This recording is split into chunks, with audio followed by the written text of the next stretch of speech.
ইয়ারফাইল্লাহুল্লাযিনা আমানু মিনকুমুল্লাযিনা উতুল ইলমা দারাজাত।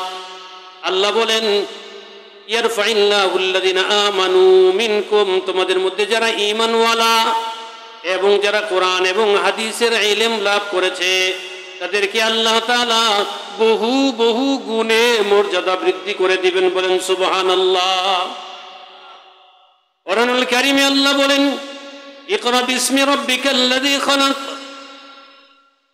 সর্বপ্রথম জিবরাইল আমিন নবী করিম সাল্লাল্লাহু আলাইহি সাল্লামের কাছে এই আয়াত নিয়ে এসেছেন, ইকরা বিসমি রাব্বিকাল্লাযী খালাক। আপনারা জানেন, লম্বা কথা বলবো না, শুধু এটাই বলছি, নবীজির কাছে যখন বলা হলো পরপর তিনবার নবীজি বলেছেন মা আনা বিকারিন, আমি তো পড়তে জানি না, আমি কেমন করে পড়বো।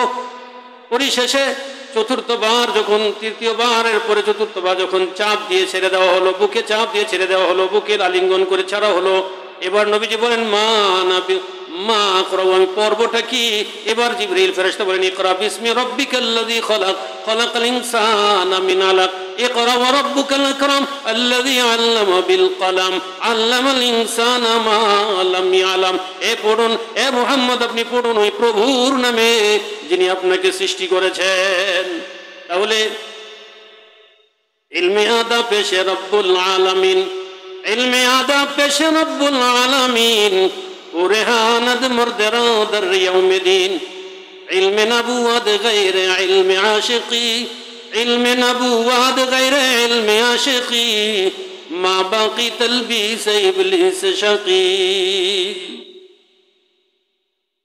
বলে যে ইলম কাকে বলে, কোনটাকে ইলম বলা হয়েছে, কোন ইলম? ইলম বলে ওই ইলমকে বোঝানো হয়েছে যেটা মানুষকে, সৃষ্টিকে তার স্রষ্টার পরিচয় চিনাইয়া দেয়, সৃষ্টিকে তার স্রষ্টার পরিচয় চিনাইয়া দেয় যে ইলম, ওই ইলম হলো মুক্তির ইলম। নবীজি বলেন বহু শিক্ষিতের হার বাড়বে, ও বহু বহু শিক্ষিতের হার বাড়বে, অনেক জ্ঞান অর্জনের হার বাড়বে, কিন্তু আল্লাহ প্রাপ্তির ইলম যেটা, আল্লাহকে লাভ করার জ্ঞান যেটা, সেটা মানুষ ছেড়ে দিবে। এই ফকিরি বিদ্যা, এই পড়া পড়ে কিব, আমার পোলার এই পড়া পড়াইতাম না, কয়টি বেতন পাইব, কেমনি আমার পোলা চলবো, না না এই পড়া পড়াইতাম। বলেন তো কথা ঠিক না?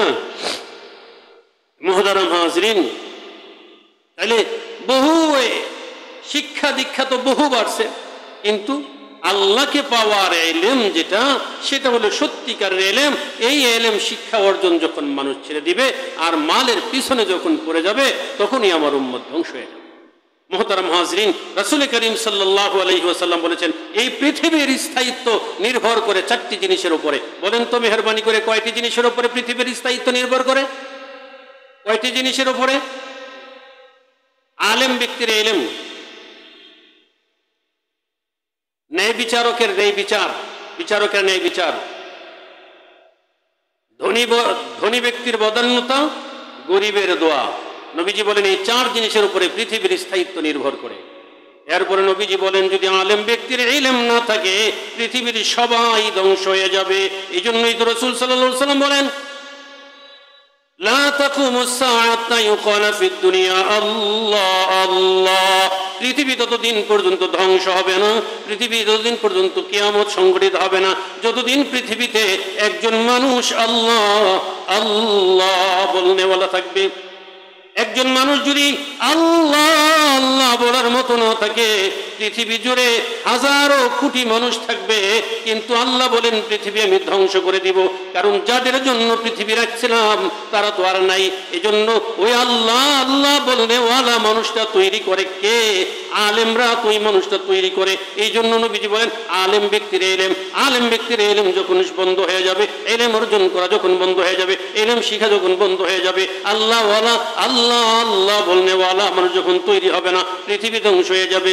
এরপরে নবী সাল্লাল্লাহু আলাইহি ওয়াসাল্লাম বলেন শোনো, যদি ধনী ব্যক্তির বদান্যতা না থাকে, গরিবরা হালাক হয়ে যাবে। আর যদি গরিব মানুষেরা দোয়া না করে, ধনী লোকেরা বেঁচে থাকবে না, ধনীরা ধ্বংস হয়ে যাবে। আর এরপরে নবীজি বলেন শোনো, বিচারকদের ন্যায় বিচার যদি না থাকে, ইনসাফ যদি না থাকে, মানুষ একজন আরেকজনকে এমন ভাবে গ্রাস করে ফেলবে, একজন মানুষ একজনকে এভাবে গ্রাস করে ফেলবে, দুর্বলরা দুর্বলদেরকে সবলেরা এইভাবে গ্রাস করে ফেলবে। যেমন জঙ্গলের হিংস্র জন্তুরা নিরীহ প্রাণীদেরকে যেভাবে গ্রাস করে ফেলে, ঠিক সাধারণ গরিব মানুষগুলোকে, দুর্বল মানুষকে সবল মানুষেরা এইভাবে গ্রাস করে ফেলবে যদি বিচার আচার না থাকে, ইনসাফ না থাকে। মুহতারাম হাজরিন, আরেকটা হাদিসে রাসূল করিম সাল্লাল্লাহু আলাইহি ওয়াসাল্লাম বলেন, শোনো, অচিরে এমন একটা সময় আসবে যখন আমার উম্মতের মানুষেরা আলেম, ইলমে দ্বীন এবং উলামায়ে কেরামের সংস্পর্শ থেকে দূরে সরে যাবে, দূরে থাকবে তারা। আর যখন এই অবস্থা হবে, উলামায়ে কেরামের সংস্রব থেকে তারা দূরে যাবে আর ইলমে দ্বীন থেকে তারা দূরে সরে যাবে, নিজেদের সন্তানদেরকে এই ফকিরি বিদ্যা মনে করে ইলমে দ্বীন শিক্ষা দিতে যখন চাইবে না, তখন তাদের উপরে তিনটা বিপদ নেমে আসবে। বলেন, কয়টা বিপদ নেমে আসবে? তিনটা বিপদ নেমে আসবে। এক নম্বর হলো, যখন এই অবস্থা হবে তখন তাদের রুজি রোজগারের বরকত শেষ হয়ে যাবে, উপার্জনের বরকত নিঃশেষ হয়ে যাবে এবং বরকত কমে যাবে। হাজার হাজার টাকা উপার্জন করবে কিন্তু ঘরে কোনো বরকত থাকবে না। রাসূলুল্লাহ সাল্লাল্লাহু আলাইহি ওয়াসাল্লামের কথা শুনাইতেছি, তিনটা বিপদ তোমাদের মধ্যে আসবে যখন তোমরা ইলমে দ্বীন থেকে দূরে থাকবে, উলামায়ে কেরামের সংস্পর্শ থেকে দূরে থাকবে, তখন তোমাদের উপরে তিনটা বিপদ আসবে। এক নম্বর হলো, তোমাদের উপার্জনের বরকত নষ্ট হয়ে যাবে, হাজারো টাকা, লাখ লাখ টাকা উপার্জন হবে, আসবে টাকা, কিন্তু তোমাদের হাতে তোমাদের বরকত হবে না, ঘরে শান্তি হবে না। এক। দুই নম্বর হলো, যখন এমন হবে আল্লাহ তাআলা তোমাদের প্রতি ক্রোধান্বিত হবেন, রাগান্বিত হয়ে তোমাদের প্রতি জালেম শাসক চাপায়া দিবেন। দুই। তিন নম্বর হলো, এর চেয়ে আরো বেশি সমস্যা, এর চেয়ে বড় বিপজ্জনক অবস্থা হবে, সেটা হলো যারা ইলমে দ্বীন থেকে এবং উলামায়ে কেরামের সংস্পর্শ থেকে দূরে সরে থাকবে, তাদের সবচেয়ে বড় যে সমস্যা হবে সেই সমস্যাটা হলো তাদের মৃত্যু হবে বেঈমানের হালত, বেঈমানি হালাতে তাদের মরণ হবে। নাউযুবিল্লাহি মিন যালিক। আল্লাহ তাআলা আমাদের হেফাজত করেন। शिकायत कुनधार के उस्तादे रां, शिकायत कुनधार के उस्तादे रां, गिरफ्तार बाशद बला चारे रां, एक आके इल्मश फरामुश शवाद, दिगर तंगे रोजी ब दुनिया शवाद, सुआमा के शख्शश बमीरद जवा, सुआमा के शख्शश बमीरद जवा, जहारम बेईमान रवाद जहा। যখন একটা সময় আসবে যখন রাসূল সাল্লাল্লাহু আলাইহি ওয়াসাল্লাম বলেন, শোনো, চার জিনিসের মধ্যে, চারের মধ্যে থাকো, পঞ্চম হয়েও না। কোন আলিমান যদি বাঁচতে চাও, দুনিয়াতে পরকালে বাঁচতে চাও, আল্লাহ তাআলার সান্নিধ্য পেতে চাও, আল্লাহ তাআলার অনুগ্রহ লাভ করতে চাও, আল্লাহ তাআলার প্রতিশ্রুত জান্নাতের মালিকানা পেতে চাও, কোন আলিমান, তাহলে আলেম হও। যদি তা না পারো, মুতাআল্লিমান, তালিবুল ইলম হও, আলেমগুলোর ছাত্র বনো। আও মুস্তামিয়ান, যদি এটাও না পারো, আলেম উলামারা কি বলেন সেটা মনোযোগ দিয়ে শোনো, আমল করো। আও মুহিব্বান, যদি এটাও না পারো, তাহলে উলামায়ে কেরামকে ভালোবাসো, দূর থেকে হলেও আলেম উলামাদেরকে ভালোবাসো। খবরদার, ওয়ালা তাকুন খামিসান, তাহলে খবরদার পঞ্চম নম্বর ব্যক্তি হয়ো না, তাহলে তোমরা ধ্বংস হয়ে যাবা। বলে পঞ্চম নম্বর ব্যক্তি হলো কি? আলেম হলো না, তালিবুল ইলম হলো না, আলেমদের কথা শুনলো না, আমল করলো না, আলেমদেরকে ভালোবাসলো না, বরং একটু সুযোগ পাইলেই বৈশা বৈশা আলেম উলামাদের সমালোচনায় লেগে রইল। হযরত জালালউদ্দিন রুমি রহমাতুল্লাহ আলাইহি বলেন, বন্ধু হে, শিকায়ত কুনধার কে উস্তাদেরা, গ্রেফতারে বাশদ বালাচারেরা। হযরত আলী রাদিয়াল্লাহু তাআলা আনহু বলতেন, মান আল্লামানি হারফান ওয়াহিদান ফাহুয়া মাওলায়া, যে ব্যক্তি আমাকে এক হরফ শিক্ষা দিল সে আমার মুনিব, আমি তার গোলাম। চাইলে তিনি আমাকে মুক্ত করতে পারেন, চাইলে গোলাম বানায়ও রাখতে পারেন, চাইলে বিক্রিও করে দিতে পারেন। আলী রাদিয়াল্লাহু তাআলা বুঝেন নাই বলে এই কথাটা বলছেন নাকি? না বুঝে শুনেই বলছেন? হযরত জালালউদ্দিন রুমি রাহমাতুল্লাহ বলেন, শোনো, মসজিদেও যদি যাও, উলামায়ে কেরামের মুখ থেকে যদি একটা কথাও শোনো, একটা হাদিস যদি শোনো, একটা দিনের নসিহতি আলোচনাও যদি শোনো, তাহলে তো তারা তোমাদের উস্তাদ বনে গেল। খবরদার উলামায়ে কেরামের সমালোচনা লেগে যেও না, চারের মধ্যে থাকো মুক্তি পাবে, খবরদার পঞ্চম হয়েও না, পঞ্চম হয়েও না, তাহলে ধ্বংস তোমাদের অনিবার্য হয়ে যাবে। সমালোচনা লেগে যেও না, সমালোচনা করো না, তাহলে চারটা বিপদ হবে, চার বিপদ। একে আঁকে মাশফারা মুশাওয়াত, যারা উলামায়ে কেরামের সমালোচনা করবে, পিছনে গীবত সমালোচনা করতে থাকবে, চার বিপদ হবে তাদের। কি বিপদ? বলে যে ইলমে দ্বীন যদি কেউ কিছু শিখে থাকে সেটা ভুলে যাবে, ভুলে যাবে, বরকত হবে না, ভুলে যাবে। একে আঁকে মাশফারা মুশাওয়াত, দিগার তঙ্গে রুজি দুনিয়া সাওয়াদ। 2 নম্বর হলো তাদের দুনিয়ার জীবন সংকীর্ণতায় ভরে যাবে, অর্থাৎ তাদের জীবনে সচ্ছলতা আসবে না, সংকীর্ণতা হবে, জীবন সচ্ছলতা আসবে না, অসচ্ছল হবে। সোমাকে শখশ্বাস বমিরাদ যাওয়া। 3 নম্বর হলো ওই ব্যক্তিটা হঠাৎ মারা যাবে, আকস্মিক মারা যাবে। আমাদের সমাজ যেটাকে অকাল মরণ বলে, যদিও অকাল মরণ বলে কিছু নাই, অকাল মৃত্যু বলে কিছু নাই, কারণ যার কাল পূর্ণ হয় তারই মরণ হয়। কাল পূর্ণ না হলে কারো মরণ হয় না। একজন যদি 3 দিন পরে মারা যায়, একজন যদি জন্মের পরেই মারা যায়, একটু পরেই মারা যায়, তাহলে তার সময় এতটুকু নিয়ে এসেছিল, এতটুকুনি পূর্ণ করে সে মারা গেছে। 3 নম্বর হলো সোয়ামাকে শখশ্বাসে বমিরাদ যাওয়া। 3 নম্বর হলো সে হঠাৎ মারা যাবে, আকস্মিকভাবে মারা যাবে, ঘর থেকে বের হইছে আর ঘরে ফিরে আসবে না, আকস্মিকভাবে মারা যাবে। 4 নম্বর হইল সবচেয়ে বেশি কঠিন কথা, সেটা হলো সে মরবে তো মরবে, বেঈমান হয়ে মারা যাবে। নাউযুবিল্লাহি মিন যালিক, নাউযুবিল্লাহি মিন যালিক। মুহতারাম হাজরিন, এজন্য আমাদের সন্তানদেরকে নবীজি সাল্লাল্লাহু আলাইহি ওয়াসাল্লাম বলেন, ওয়া নাহালা ওয়ালিদুন ওয়ালাদা মিন নাহলিন আফযাল মিন আদাবিন হাসান। কোন বাবা মা সন্তানকে যত লক্ষ কোটি টাকার মালিকই বানাইয়া দেখ না কেন, কোটি কোটি টাকার ব্যাংক ব্যালেন্স দিয়ে যাক না কেন, যত কিছুই কোনো বাবা তার নিজ সন্তানকে দিয়ে যাক না কেন, মা নাহালা ওয়ালিদুন ওয়ালাদাহু মিন নাহলিন আফযাল মিন আদাবিন হাসান, যদি উত্তম শিষ্টাচার, ভদ্রতা, সভ্যতা, দিনদার হিসেবে যদি সন্তানকে ঘরে যেতে পারে, যেই বাবা সেই বাবা হলো আসল বাবা, প্রকৃত বাবা, আসল দায়িত্ব পালনকারী বাবা। এছাড়া যদি কোটি কোটি টাকার ব্যাংক ব্যালেন্স দিয়ে যায় বাবা, ওই বাবা সন্তানের সত্যিকারের কল্যাণকামী বাবা না, বরং সত্যিকারের কল্যাণকামী বাবা হলো যে বাবা নিজের সন্তানকে আদব, ভদ্রতা, সভ্যতা, শিষ্টাচার আর দিনদার হিসেবে ঘরে তুলে গেছে। এই বাবা হলো বা সন্তানের জন্য আসল কল্যাণকামী বাবা। এই কথাই নবীজি সাল্লাল্লাহু আলাইহি ওয়াসাল্লাম বলেছেন। কোরআনুল কারীমে যখন বলেছেন তোমরা নিজেরা জাহান্নাম থেকে বাঁচো, অন্যদেরকে বাঁচাও, আর নবী সাল্লাল্লাহু আলাইহি ওয়াসাল্লাম বলেন তোমরা তোমাদের সন্তানদেরকে উপকারী ইলম শিক্ষা দাও। যেই উপকারী ইলমের কল্যাণ অনন্তকাল পর্যন্ত, লম্বা হায়াত পর্যন্ত, দীর্ঘকাল পর্যন্ত তারা ভোগ করতে পারবে। তুমি তোমার সন্তানকে খেলনা কিনে দিলে না, সন্তান সারাদিন কাঁদবে। তুমি তোমার সন্তানকে বিদ্যা শিক্ষা দিলে না, মূর্খ বানায় গেলে, তাহলে এই মূর্খতার কারণে এই সন্তান সারা জীবন কষ্ট করবে।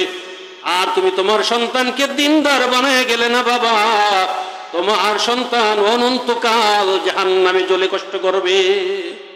এজন্য যে বাবা নিজের সন্তানকে সত্যিকারের ইলম শিক্ষা দিয়েছে তারাই হলো সত্যিকারের কল্যাণকামী বাবা। হযরত আব্দুল কাদের জিলানী রাহমাতুল্লাহ আলাইহির নাম আপনারা শুনছেন? সবাই শুনছেন আব্দুল কাদের জিলানী রাহমাতুল্লাহর নাম? এই ফাঁকে দিয়ে আরেকটা আমলের হাদিস শুনে নি, তারপরে ওটা বলবো, ঘটনাটা বললে শেষ করবো। রাসূল করিম সাল্লাল্লাহু আলাইহি ওয়াসাল্লাম একটা হাদিসে বলেন,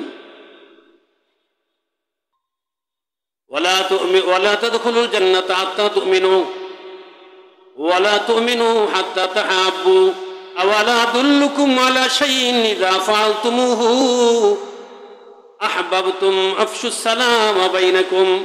নবী করিম সাল্লাল্লাহু আলাইহি ওয়াসাল্লাম বলেন, লা তাদখুলুল জান্নাতা হাত্তা তুমিনু, তোমাদের কেউ ততক্ষণ পর্যন্ত জান্নাতে যেতে পারবে না যতক্ষণ পর্যন্ত মুমিন না হবে। মুমিন ছাড়া জান্নাতে যেতে পারবে কেউ? আপনারা কি বলেন? মুমিন ছাড়া, ঈমানওয়ালা ছাড়া কেউ জান্নাতে যেতে পারবে? নবীজি বলেন লা তাদখুলুল জান্নাতা হাত্তা তুমিনু, শোনো, জান্নাতে যেতে পারবে না যতক্ষণ পর্যন্ত মুমিন না হবে। আমরা কি জান্নাতে যেতে চাই? জান্নাতে যেতে চাই, সবাই চাই জান্নাতে যেতে চাই, মাশাআল্লাহ। নবীজি বলেন খবরদার, জান্নাতে যেতে পারবে না যতক্ষণ পর্যন্ত তোমরা মুমিন না হবে। ওয়ালা তুমিনু হাত্তা তাহাব্বু, তোমাদের কেউ মুমিন হতে পারবে না যতক্ষণ একে অপরকে ভালো না বাসবে। একে অপরকে যতক্ষণ পর্যন্ত ভালো না বাসতে পারবে তোমাদের কেউ মুমিন হতে পারবে না। এবার নবীজি বলেন আওয়ালা আদুল্লুকুম ইদা ফাআলতুমুহু আফশু, আওয়ালা আদুল্লুকুম ইদা ফাআলতুমুহু তাহাবাবতুম। নবীজি বলেন আমি কি এমন একটা আমলের কথা বলবো নাকি যে আমলটা করলে পরে তোমাদের মধ্যে পরস্পরের ভালোবাসা সৃষ্টি হবে, ভালোবাসার দ্বারা প্রকৃত মুমিন হতে পারবে, মুমিন হওয়ার দ্বারা জান্নাতের দরজা খুলে যাবে। বলেন সুবহানাল্লাহ। এমন একটা আমলকে আমি বলে দিব তোমাদেরকে, আপনারা কি বলেন? নবীজির সাহাবীরা বলেন ইয়া রাসূলুল্লাহ, অবশ্যই বলুন। যে আমলের দ্বারা পরস্পরের ভালোবাসা হবে, মুহাব্বত হবে, হৃদ্যতা হবে, ঘনিষ্ঠতা হবে, আন্তরিকতা হবে, আর এর দ্বারা ঈমান পরিপূর্ণতা লাভ করবে, আর ঈমানের দ্বারা জান্নাতের দরজা খুলে যাবে, এমন আমল বলে দিন। নবীজি বলেন আফশুস সালাম বাইনাকুম, পরস্পরকে বেশি বেশি সালাম দিবে। বেশি বেশি কি করব? বেশি বেশি সালাম দিলে কি পয়সা লাগে? একটু কষ্ট লাগে না? আমি বড় অফিসার, আমি আগে সালাম দিই মুখে? আমি এলাকার মাতবুর মানুষ, আর আমার দেখলে সালাম আসসালামু আলাইকুম, আসসালামু আলাইকুম, আর আমার সালাম দিব, আমি সালাম দিই মুখে? বুঝলেন না কথা না? এই জন্য রাসূল কারীম সাল্লাল্লাহু আলাইহি সাল্লাম বলেন শোনো, লা তাদখুলুল জান্নাতা লা ইয়াদখুলুল জান্নাতা জাজুন। নবী কারীম সাল্লাল্লাহু আলাইহি সাল্লাম বলেন খবরদার শোনো, যতক্ষণ পর্যন্ত কোন মানুষের অন্তরে বিন্দু পরিমাণ, যাররা পরিমাণ অহংকার থাকবে, ওই মানুষটা জান্নাতে প্রবেশ করতে পারবে না।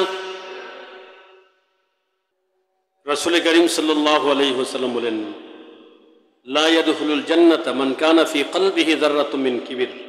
নবীজি সাল্লাল্লাহু আলাইহি ওয়াসাল্লাম বলেন শোনো, তোমাদের মধ্যে কারো ভেতরে যদি এক যাররা পরিমাণ অহংকার থাকে, ওই ব্যক্তি জান্নাতে প্রবেশ করবে না। আমরা জান্নাতে যেতে চাই, সকলে চাই তো এক যাররা পরিমাণ অহংকার থাকলে জান্নাতে যেতে পারবে না। তাহলে বলেন তো অহংকার দিল থেকে সাফ করা লাগবে কি লাগবে না? কিভাবে সাফ করব? রাসূল কারীম সাল্লাল্লাহু আলাইহি ওয়াসাল্লাম বলেন শোনো, আল বাদিউ বিসসালাম বারিউম মিনাল কিবির, যারা আগে সালাম দিবে তাদের দিল অহংকার মুক্ত হয়ে যাবে। সুবহানাল্লাহ। এজন্য আমার ভাইরা, পারবো আগে সালাম দিতে? পারবো সালাম দিতে? এখন থেকে কি সালামের আশায় দাঁড়ায় থাকবো, নাকি সালাম আগে দিব? আগে দিব ইনশাআল্লাহ। আল্লাহ আমাদের তৌফিক দান করেন। আল্লাহু আকবার।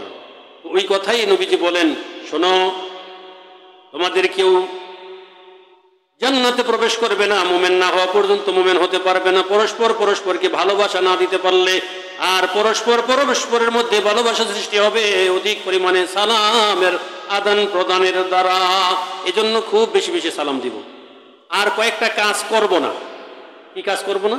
রাসূলুল্লাহ সাল্লাল্লাহু আলাইহি ওয়াসাল্লাম বলেন ইয়াকা ওয়ায-যন ফাইন্না যন্না আকযাবুল হাদীসি ওয়ালা তাজাসসু ওয়ালা তানাজাশু ওয়ালা তাহাসাদু ওয়ালা তাবাগাদু ওয়ালা তাদাবারু ওয়া কুনু ইবাদাল্লাহি ইখওয়ানা।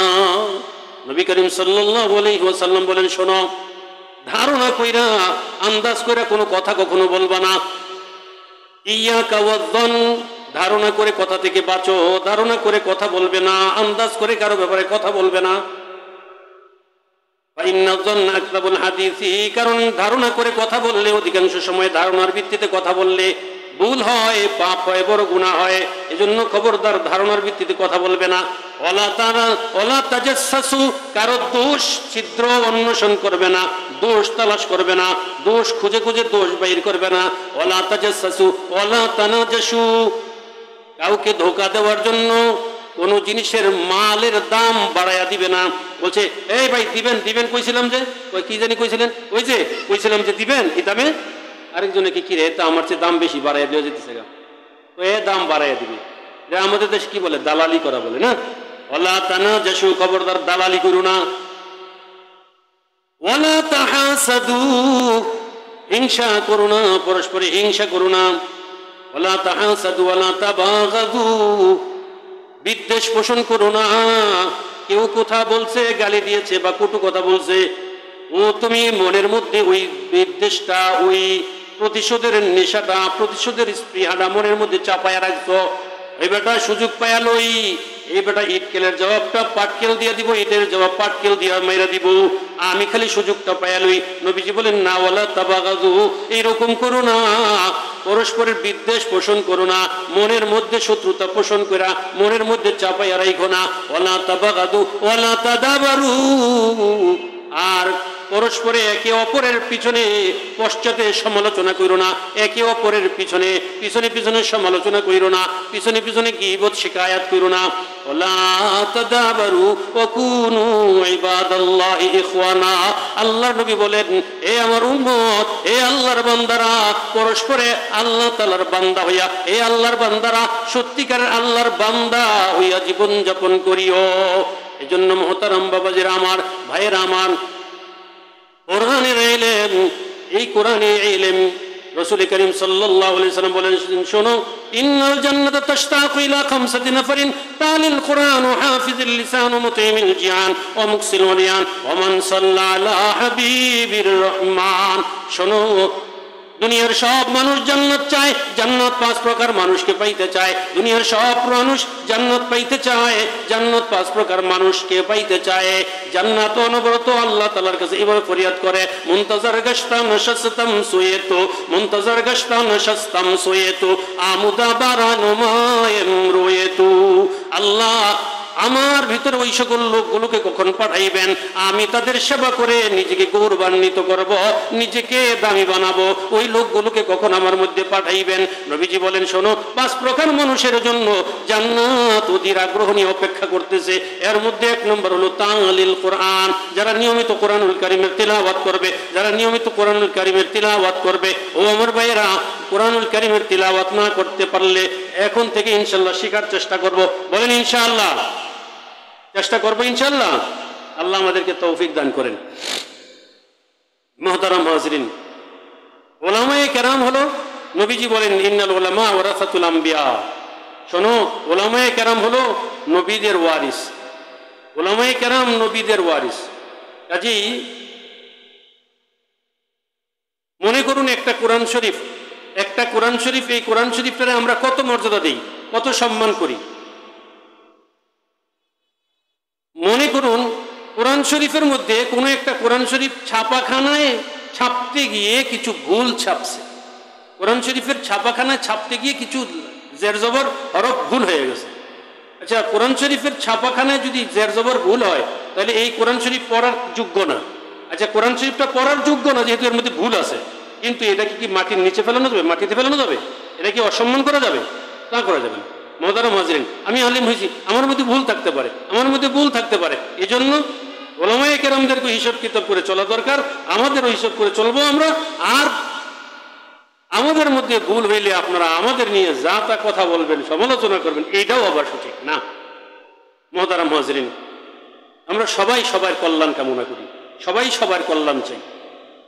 যেই কথা বলতেছিলাম ওই কথাটা বলে ইনশাআল্লাহ শেষ করবে, এরপর আমরা ইনশাআল্লাহ নামাজে চলে যাব। হযরত আব্দুল কাদের জিলানী রহমতুল্লাহ আলাইহি, উনি ওনার ভক্তবৃন্দদেরকে নিয়ে তালিমের মধ্যে বসে তালিম করতেছেন। হঠাৎ করে দূর থেকে একজন লোক আসছে, সালাম দিয়ে ওনার সাথে মুসাফা করছেন। মুসাফা করে বলতেছেন, হযরত আমি আসছি অনেক দূর থেকে, বেশ দূরে, কয়েকটা গ্রামের পেছন থেকে। বলল, ওই জায়গা থেকে আমি আসছি আগামী সোমবার, আপনাকে একটু দাওয়াত দেওয়ার জন্য আসছি। তো পড়বেন আমার ঘরে, আপনি 4টা ডাল ভাত খাবেন, যেটা আমরা বলি।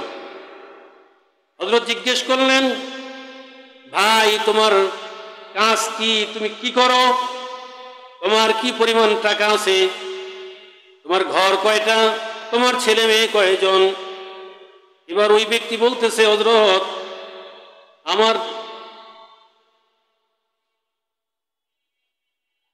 আমার ছেলে হলো 1জন, আমার টাকা আছে 4000, আমার ঘর হলো একটা। বলেন কি, ছেলে কয়জন? ছেলে হলো 1জন, টাকা আছে 4000, ঘর হলো একটা। হযরত এই লোকের কথা বিশ্বাস করলেন, আগামী সোমবার দিন দুপুরবেলা তার বাড়িতে যাওয়ার জন্য দাওয়াত কবুল করলেন। ভাই ঠিক আছে, আমি যাব তোমার বাড়িতে ইনশাআল্লাহ। লোকটা চলে গেল। ঘর থেকে বের হতে না হতেই হযরতের ভক্তবৃন্দরা বলতেছে, হুজুর আপনি একটু আমাদেরকে জিজ্ঞেসও করলেন না, এই লোকটার দাওয়াত কবুল করেছেন। হযরত বললেন, অসুবিধা কি, তার দাওয়াতে কি সমস্যা? বলে যে হযরত আপনি তাকে 3টা কথা জিজ্ঞেস করছেন, 3টা উত্তর দিয়েছে, কিন্তু 3টা উত্তরে সে ভুল দিয়েছে, মিথ্যে কথা বলেছে। কিসের মিথ্যে কথা বলেছে? সে বলেছে তার একটা সন্তান, আমরা জানি তার অন্তত 5-7টা ছেলে, 5-7টা ছেলেই তো আমরা তার ব্যাপারে জানি, তা তার 7টা-8টা ছেলে, আর সে বলছে একটা ছেলে। হুজুর এই লোকের কি পরিমাণ টাকা পয়সা আছে এই নিজেও হয়তো বলতে পারবেন, এত পরিমাণ টাকা পয়সার মালিক সে, আর সে বলছে মাত্র 4000 টাকা আছে। তার তো অনেক জায়গায় ঘর বাড়ি আছে, কিন্তু সে বলছে মাত্র একটা ঘর। এই জন্য 3টা কথাই তো সে ভুল বলছে, 3টা কথাই তো সে ভুল বলছে। হযরত বললেন, শোনো, আল কারীমু ইযা ওয়াদা ওয়াফা, কারীমু ইযা ওয়াদা ওয়াফা। যখন ভদ্রলোকেরা কোনো কথা বলে, ওয়াদা করে তো ওয়াদা রক্ষা করে। আমি যেহেতু এই লোকের কাছে দাওয়াত কবুল করেছি, আগামী সোমবার দিন তার বাড়িতে দুপুরবেলা যাব, আমি তার বাড়িতে ঠিকই সময় মতন কি উপস্থিত হব। তাকে আমি আবার প্রশ্ন করব, এরপরে যদি উত্তর সঠিক উত্তর পাই, আর যদি মন মতো উত্তর হয়, আমার খুশি হয়, এই পরিমাণ উত্তর যদি আমার কাছে মিলে, তাহলে আমি তার ঘরে খাবার গ্রহণ করব, নতুবা খাবার গ্রহণ না করে আমি ফিরে আসব। তবে আমার আগামী সোমবার দিন অবশ্যই আমি তার বাড়িতে যাব, যেহেতু ওয়াদা করেছি। আগামী সোমবার দিন যখন হলো, হযরত আব্দুল কাদের জিলানী রাহমাতুল্লাহ আলাইহি ওই দাওয়াত দিয়েছেন যিনি সাহেব দাওয়াত, যিনি তার বাড়িতে গেলেন। বাড়ির কাছাকাছি গেলে পরে একটা সুদর্শন সুন্দর একটা ছেলে এসে হযরতকে সালাম দিয়ে মুসাফা করে হযরতকে ইস্তেকবাল করে অভ্যর্থনা জানিয়ে বাড়িতে নিয়ে যাওয়ার জন্য আসলো। হযরত জিজ্ঞেস করলেন, বাবা তোমার কি নাম? ছেলেটা বলল, আমার নাম আব্দুল্লাহ। তোমার বাবার নাম কি বাবা? বলে, আমার বাবার নাম হলো আহমদ। বলছে, তাহলে যে আজকে দাওয়াত দিয়েছে আমাকে, তুমি কি তার ছেলে নাকি? বলছে, হুজুর এই তো ঠিকই ধরেছেন, আমি ওই লোকেরই ছেলে, আমি আহমদ সাহেবের ছেলে, আমার নাম আব্দুল্লাহ। বলেছে, বাবা তাহলে ভালোই হয়েছে তোমারে পাইয়া। আচ্ছা বাবা বলো তো তোমরা কয় ভাই? ছেলেটা বলতেছে, হযরত আমরা 8 ভাই। বলেন কয় ভাই? এই ছেলের বাবাই বললেছে কয় ছেলে, এমন জানা গেল কয় ছেলে, সত্য হয়েছে না মিথ্যা? বলছে, বাবা তোমাদের ঘর কয়টা? বলছে, হুজুর আসছেন যখন দেখবেন, আসেন বাড়িতে চলেন। আল্লাহর রহমতে আমাদের কয়েকটাই বাড়ি আছে, বিভিন্ন জায়গায় বাড়ি আছে, এখানেও বেশ অনেকগুলো ঘর আছে। কিছু করে আমরা থাকি, কিছু করে আমাদের চাকর বাকরা থাকে, কিছু ঘর আমরা ভাড়ায় দিয়ে রেখেছি। হুজুর এই অবস্থা। বলছে, তাহলে তো 2 নম্বর কথাটাও মিথ্যা নাকি? বুঝলে গেছেন কি? আমরা মনে আছে না? বুঝলে গেছেন গা? তাহলে তো 2 নম্বরটাও ভুল। কি কইল তোমার? আচ্ছা আচ্ছা ঠিক আছে। হুজুর কিছু ভাবতে আছেন? বলছে, হয় একটা জিনিস ভাবতে আছে। আচ্ছা বাবারে, এরপরে তোমার বাপের টাকা পয়সা কি পরিমাণ আছে কত? হুজুর আমার আব্বার যে কি পরিমাণ টাকা আছে, আমি তো মানুষ ছোট, ও তো সব কিছু জানি না। আমার বাবার সম্পদ টাকা পয়সা কি পরিমাণ আছে এটা আমি জানবো দূরের কথা। হুজুর আমার আব্বাও সঠিক বলতে পারবে না আমার আব্বার কি পরিমাণ সম্পদ আছে। আচ্ছা বলেন তো, এখন হযরত আব্দুল কাদের জিলানী রহমতুল্লাহর ভক্তরা যেই কথা বলছে সেটাই তো ঠিক হইল নাকি?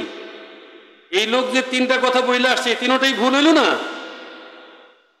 মুহতারাম হাজিরিন, হযরত আব্দুল কাদের জিলানী রহমতুল্লাহ তার বাড়িতে গেলেন, যাওয়ার পরে দরজার বাহিরে দাঁড়ায় রইলেন। বলছে, এদিকে আসো ভাই তুমি। বলছে, হযরত ভেতরে আসেন। বলছে, না তুমি আগে বরং বাহিরে আসো, তোমার সাথে আমার কথা আছে, তোমার সাথে আবার নতুন করে কথা হবে, বোঝাপড়া হবে, এরপরে আমি তোমার ঘরে যাবো কিনা চলে যাবো এটা আমি এখান থেকে স্থির করবো। বলছে, হুজুর কি ব্যাপার?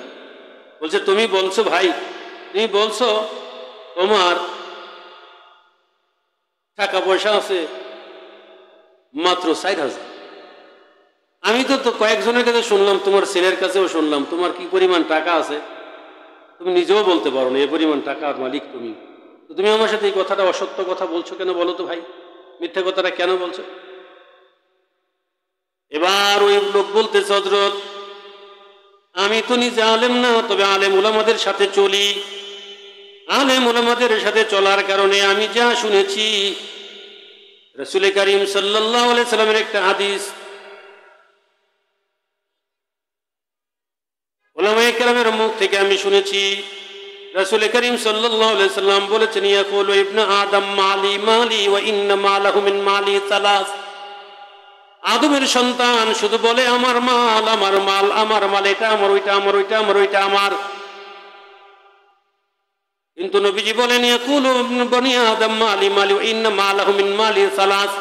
আরে আদম সন্তান, তোমার মাল কোনোটা না, মাত্র তিনটা মাল তোমার।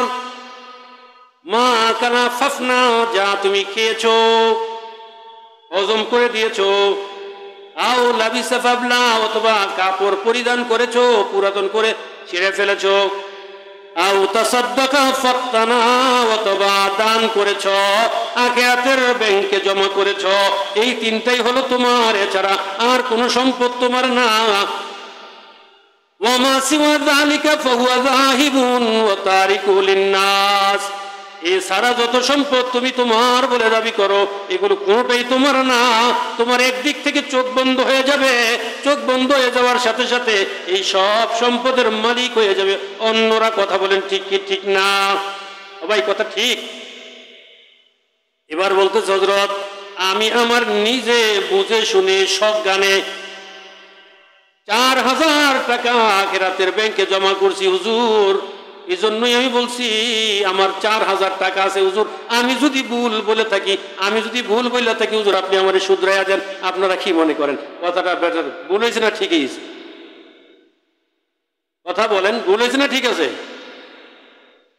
হুজুর আপনি এক আদারে কয়ে যান গা, এক স্যার আপনি কয়ে যান গা, আমরা কিছু কইতাম। ভাই কথা কি বেটা ঠিক আছে? 2 নাম্বার হয়েছে যে হুজুর উলামায়ে কেরামের মুখ থেকেই শুনছি, রুদ্দা নাফসাকা মিন আসহাবিল কুবুর। তুমি যদি পারো নিজেকে মৃত মানুষের মধ্যে গণ্য করো, কবরওয়ালাদের মধ্যে গণ্য করো, কবরবাসীদের মধ্যে তুমি নিজেকে গণ্য করো। হুজুর একজন মানুষের কবর কয়টা হয়? একজন মানুষের কবর কয়টা? তাহলে হুজুর আমি যদি ভুল করে তাই হুজুর আপনি ঠিক করে দেন। হযরত বলেন, আচ্ছা ঠিক আছে, এটাও গেল, বুঝলাম। তুমি যে কইছো তোমার ছেলে একটা, ছেলে যে তুমি একটা কইছো, এখন শুনলাম তোমার ছেলে 8টা, এটা কি উত্তর দিবা? বলছে হুজুর আমি উলামায়ে কেরামের মুখ থেকেই শুনছি। আমি তো জানি না, উলামায়ে কেরামের মুখ থেকে শুনছি। উলামায়ে কেরামের মুখ থেকে শুনছি রাসূল করিম সাল্লাল্লাহু আলাইহি সাল্লাম বলেন, সাবউন তাজরি লিল মাউতি বা'দা মাউতি, সাবউন তাজরি লিল আবদি বা'দা মাউতি ওয়া ফি কবরিহি। মান আল্লামা ইলমান আও কারা নাহরান আও হাফারা বিরান আও গারাসা নাখলান আও বানা মসজিদান আও ওয়ারাসা মুসহাফান আও তারাকা ওয়ালাদান সালিহান বা'দা মাউতিহি। নবী করিম সাল্লাল্লাহু আলাইহি সাল্লাম বলেন, মানুষ মারা যায়, মানুষ মারা গেলেও তার 7টা আমল মৃত্যুর পরেও মানুষের কবরে সওয়াব পৌঁছাতে থাকে। মানুষ মারা গেলেও মানুষের কবরে 7টা আমলের সওয়াব পৌঁছতে থাকে। যখন মানুষ কবরে চলে যায় তখনও মানুষের কবরে গিয়ে 7টা আমলের সওয়াব পৌঁছতে থাকে। বলেছে সেগুলো কি?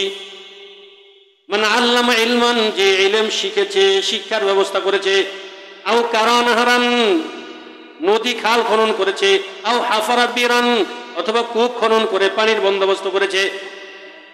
আও ওয়ারাসান মুসহাফান, কোরআন শরীফ হাদিস শরীফ ক্রয় করে মানুষের পড়ার জন্য বন্দোবস্ত করেছে। আর হলো যে বৃক্ষ রোপণ করেছে, মানুষ যার ছায়ায়, মানুষ ছায়ায় শান্তি পেয়েছে। আর আও তারাকা ওয়ালাদান সালিহান ইয়াদউ লাহু বা'দা মাউতিহি ফি কবরিহি, অথবা সে কবরে চলে গেছে আর নেক সন্তান রেখে গেছে, যে নেক সন্তান তার জন্য দোয়া করেছে, ওই নেক সন্তানের দোয়া তার কবরে পৌঁছে। হুজুর আমি যতটুকু শুনছি, এই যে ছেলেটা, একমাত্র এই ছেলেটাই আমার। আমি যখন নামাজের সময় হয় আমার ছেলেটা আমার নামাজের কথা মনে করা দেয়। রাত্রে ঘুমানোর আগে এই ছেলেটা আমার সব আরাম ব্যবস্থা করে, খেদমত করে। গভীর রজনী শেষ প্রহরে আমার এই ছেলেটা আমার মাথায় হাত বলে আব্বু উঠেন, যে মালিক আপনাকে এত আরামের ঘুম দিয়েছে ওই মালিকের কুদরতি কদমে কয়েকটা সিজদা লাগান, তাহাজ্জুদের নামাজের জন্য আব্বা উঠেন। এই জন্যই বলি হুজুর আমার যদিও ঔরসজার সন্তান 8 জন, কিন্তু ওই 8 সন্তানের 7 সন্তান আমার পেরেশানির কারণ হয়, একমাত্র এই সন্তানটাই আমার উপকারে আসে। এই জন্যই বলছি হুজুর আমার একজন সন্তান, হুজুর আপনি বলেন যদি আমি ভুল বলে থাকি আপনি আমাকে ঠিক করে দেন। হুজুর বলছেন ভাই তুমি তো ঠিকই বলছো। এবার আমার ভাইয়েরা কথা শেষ, আমি আপনাদের কাছে জানতে চাই, বলেন তো বাবা মায়ের জন্য এইরকম উপকারী সন্তান যে বাবাকে আমলের জন্য উদ্বুদ্ধ করবে, শেষ প্রহরে নামাজের জন্য জাগায় দিবে, হাত ধীরে ধীরে বাবাকে নামাজের জন্য নিয়ে যাবে, ভালো কাজের কথা বলবে, এই এমন ছেলে তৈরি হয় কোথায়? কোন জায়গায় তৈরি হয়? মাদ্রাসায় তৈরি হয় না? তো ঠিক আছে, ইনশাল্লাহ আমরা আমাদের নিজেদের সন্তানদেরকে, নিজেদের নাতি নাতনিদেরকে ইনশাআল্লাহ আমরা মাদ্রাসায় ভর্তি করব, দ্বীনি শিক্ষা দিব, এরপরে আমরা আমাদের সন্তানদেরকে যা বানাতে চাই তা বানাবো, কিন্তু সর্বাগ্রে প্রাথমিক শিক্ষাটা অন্তত মাদ্রাসায় দেওয়ার চেষ্টা করব। আল্লাহ আমাদের সবাইকে তৌফিক দান করেন, আমিন। ওয়া আখির দাওয়ানা আনিল হামদুলিল্লাহি রাব্বিল আলামিন। আসসালামু আলাইকুম ওয়া রাহমাতুল্লাহি ওয়া বারাকাতুহু।